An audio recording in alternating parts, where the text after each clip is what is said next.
They all laughed at him, the quiet rancher who lived miles away from anyone. When he finally saved enough money to order a bride, the whole town waited to see who would arrive. And when a woman twice his size stepped off that wagon, every jaw dropped. But what happened next? No one could have ever imagined. Stay with me, because this story will touch your heart in ways you'll never forget. Eli Turner wasn't like other men in the town of Dry Creek.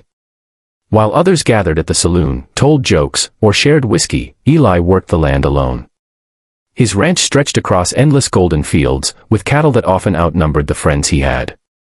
People called him the Ghost Rancher because he kept to himself. Quiet, serious, and hard-working, but always alone.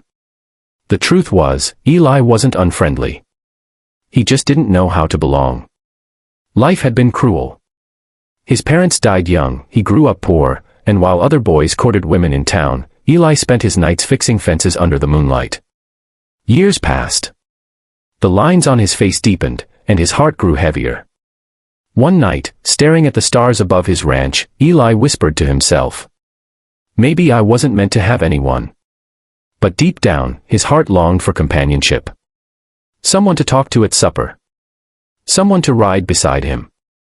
Someone to remind him he wasn't just working the land, he was living life. Then, one day, he made a decision that would change everything. Through a newspaper ad, Eli sent for a mail-order bride. It wasn't uncommon in those days, but the town mocked him for it. Who'd marry the Ghost Rancher? He's got nothing but dirt and cows. Bet the woman will run off the minute she sees him. Still, Eli saved his money, wrote his letters, and waited. Finally, the letter came. His bride would arrive on the morning wagon. That night, Eli barely slept. He stood at the edge of his land at sunrise, hands trembling, as the townsfolk gathered near the station, eager to witness his humiliation. The wagon rolled in. Horses stomped, wheels screeched, and dust filled the air. Eli's heart pounded. Then, she appeared. A woman, broad-shouldered, towering, and twice Eli's size, stepped down from the wagon. Murmurs rippled through the crowd. He ordered a wife and got herself a giant, someone laughed. Eli swallowed hard. This was not the woman he had pictured. But when she lifted her head, her eyes locked with his, and for the first time in years, he didn't feel invisible. Her name was Clara May, and from the moment she walked toward Eli, the world seemed to hold its breath. She wore a plain dress, carried no jewelry, and had the posture of someone who had been mocked many times before, but her gaze was steady, proud, and strong.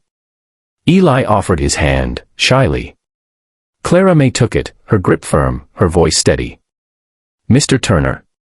"Yes, ma'am. I believe we've got ourselves a deal." The townsfolk snickered, whispering cruel things behind their backs. But Eli ignored them. He could see something others didn't. Clara May carried not shame, but resilience. Life wasn't easy on the ranch. The first weeks tested them both. Clara May, unused to the dust, the cattle, and the endless work, struggled. But instead of complaining, she worked harder than anyone Eli had ever seen. She hauled hay, fixed fences, and when storms blew in, she stood shoulder to shoulder with Eli to save the herd. Eli noticed her strength wasn't just physical, it was spiritual. At night, by the fire, Clara May told stories of her own hardships. People had called her too big, unladylike, unwanted. She had endured ridicule, rejection, and loneliness. But through it all, she had learned one thing. People will always laugh, Eli. But they don't define us. We define ourselves. Slowly, Eli's heart began to heal. He laughed for the first time in years.